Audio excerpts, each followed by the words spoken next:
This is Three Basket Living, the channel where we like to encourage people not to put all your eggs in one basket. Have some forms of redundancy, a backup to a backup. It's been about a year and a half, 2 years ago, I did a simple DIY solar food dehydrator build. And I gave a 1-year review on that build as well after my first season. And I started noticing things that I thought maybe might improve what has already turned out to be an awesome solar dehydrator. I think I'm almost convinced it's the best one that I've seen so far. Not to say that there's not better out there, but with this design and the use of the cabinet metal box that I chose and got lucky in choosing that, I haven't seen one better, I don't think. But there's some improvements or upgrades that I'm going to make, in particular 5 of them. One of them is pretty much just for convenience. And what I'm looking to do, as I've said before, is I am looking to extend the longevity of the already high performance that I'm getting out of this solar dryer. So we're going to be bringing you along on that. I'll show you each modification that I'm going to do, and then when we get all done, we'll walk through and see what I think of it and how it turns out. If you see anything or hear anything that you think might be beneficial to somebody else, all I ask of you from this channel is just to share the information, pass on the knowledge. You don't have to do any soliciting whatsoever. So we're going to get together this morning and we're going to get started.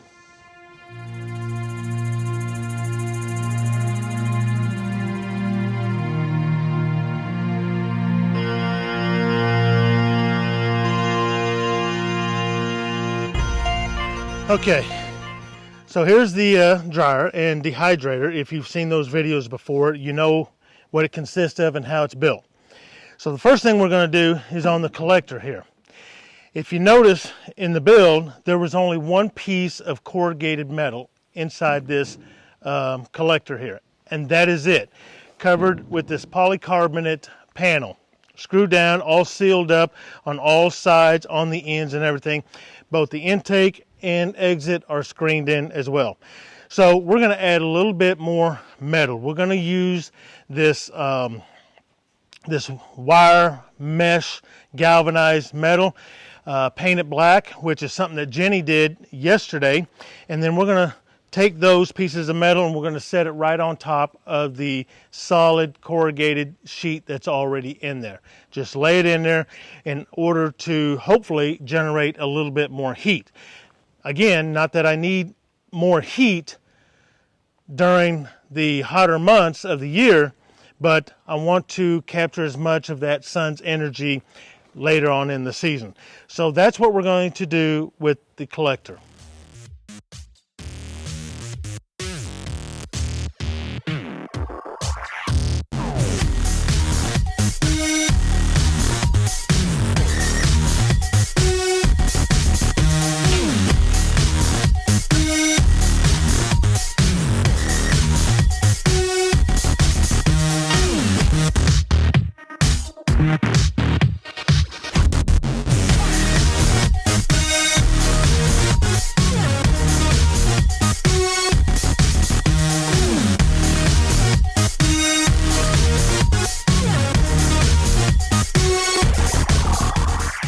All right, so the next modification that I'm going to make is going to be on the food cabinet itself.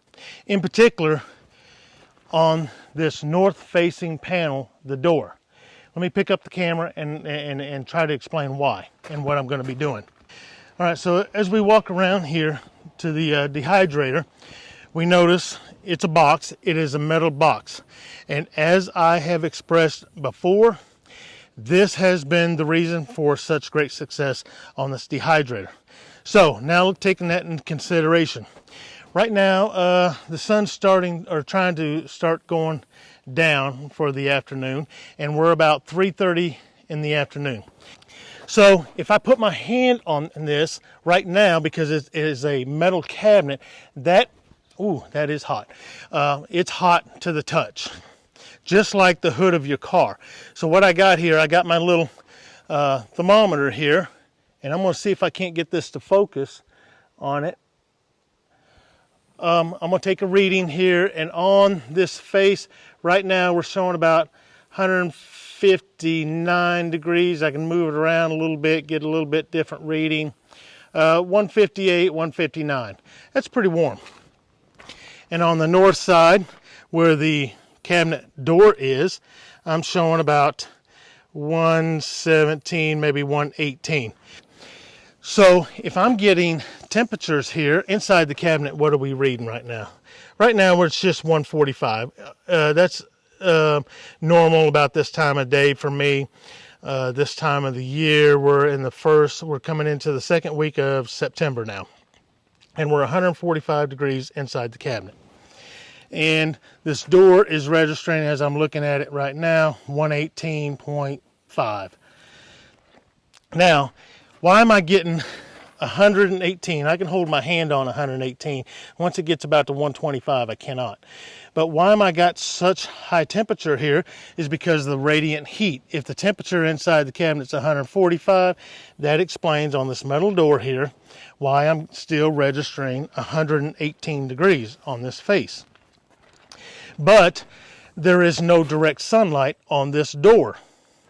So that tells me the only way this outer surface of this metal door here is reaching those temperatures is the radiant heat from inside the cabinet coming out, because I have no direct sunlight. As opposed to the south side, which is very explanatory, at 100 and whatever we just read a little bit, 150 something degrees, 158. So that's why this cabinet is heating up so much. So what I'm going to try to do here is I'm going to insulate, or put a little bit of insulation here on the inside of this door here. I'm just going to put a little bit of reflective insulation. I've chosen a material that the manufacturer told me, won't gas off at such low temperatures. It would probably have to reach somewhere in the ballpark of 225, 250 degrees before the material that I'm going to use, I think it's called Reflectix, starts doing any gassing off, because that's a concern of mine, is gassing off of anything inside this cabinet, because if I have any food items in here, I don't want to taste any kind of chemicals, coming from any materials that might be gassing off. So the next thing that I decided to do, instead of utilizing this cheap box store meat thermometer, which is electronic or digital, instead of keeping this thing out here that I have to take off, and it's got a little magnet on the back side of it, and I just stick it on the bottom when I want to open the door. But this thing being electronic, it's out here in the weather, and if this thing happens to be out here while it's raining and so forth, well, obviously electronics don't do too well when they get wet.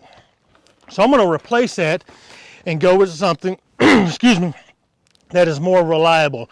And I'm going to put a analog thermometer on the door here. I'll just mount it through the door here. It has a 6-inch probe, and I'll just have to mount it to such a manner that when I close the door, it fits right in between two of these trays. That's the plan I have right now, and I hope it works out. It's a decent quality thermometer, VG, and I can also calibrate this thermometer myself if I ever suspect that it's off. So that is the next modification, and the reasons for doing so is just as I explained.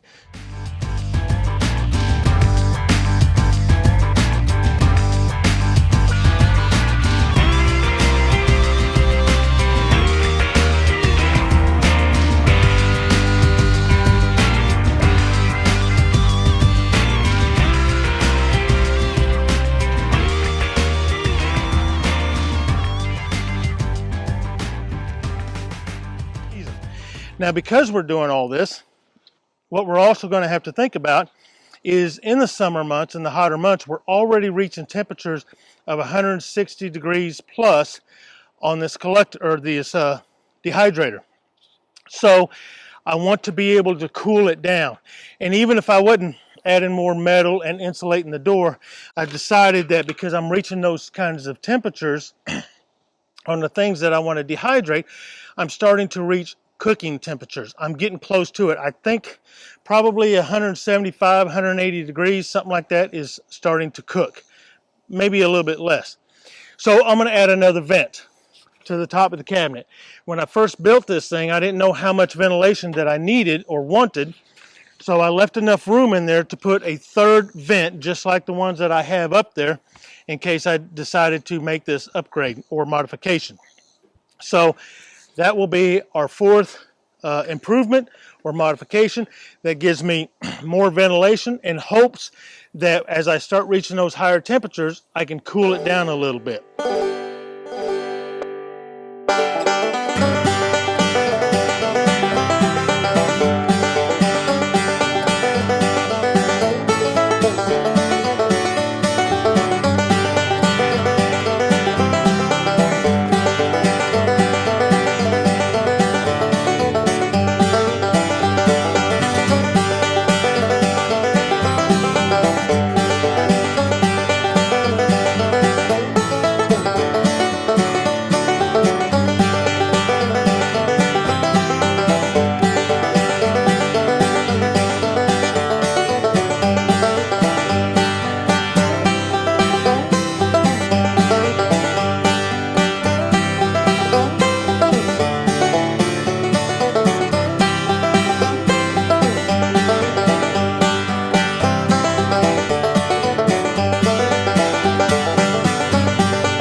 All right, so now the fifth one that I'm going to do is, as we're taking all these trays out of the cabinet to carry into the cabin so that we can vacuum seal or jar up our dehydrated items, or vice versa when we're bringing stuff out to load up the dehydrator, it's always an inconvenience to take these trays out of the cabinet and get 2 or 3 or 4 at a time, however many we want to carry, without having some place to set them so that we can stack them up. So all I'm going to do is I'm going to put some brackets down here on these supports, and we're going to make a shelf so that we have some place to set our drying trays on to open the cabinet door and load it up. That is going to be the fifth improvement and modification to my little solar dryer dehydrator.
All right, I think we got everything done that we set out to do today.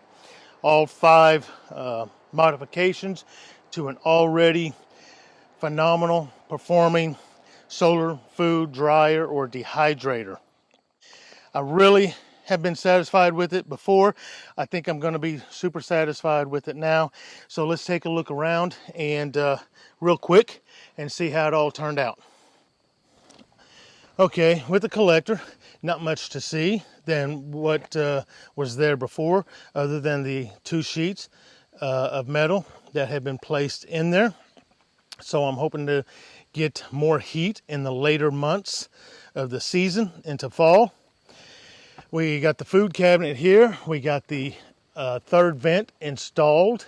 It got done just like the previous 2, with screened in, so we don't keep any, so we can keep all the bugs coming out from coming into the cabinet.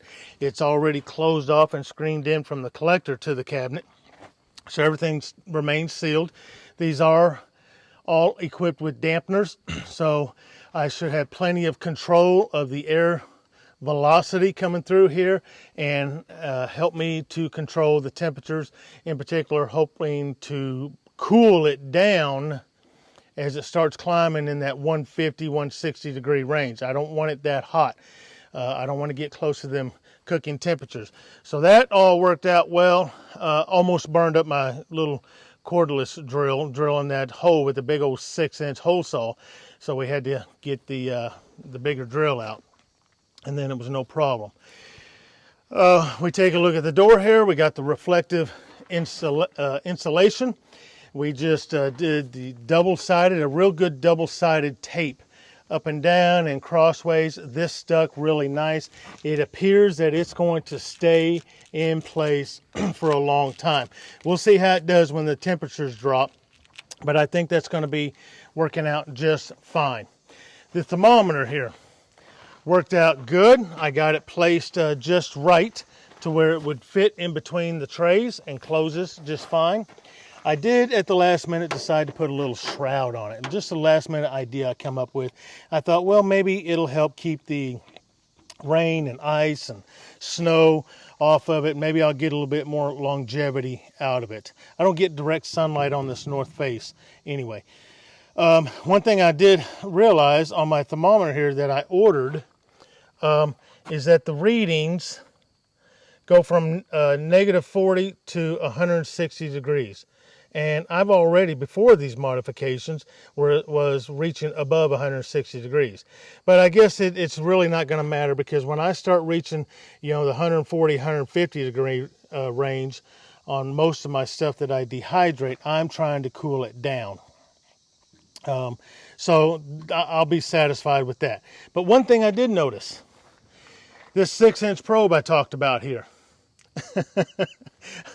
I'm going to have to figure something out here, because if this thing was to get caught by the wind and we weren't paying attention and we were messing around pulling trays in or taking them out, and the wind catches this door, this could turn out to be a very bad day.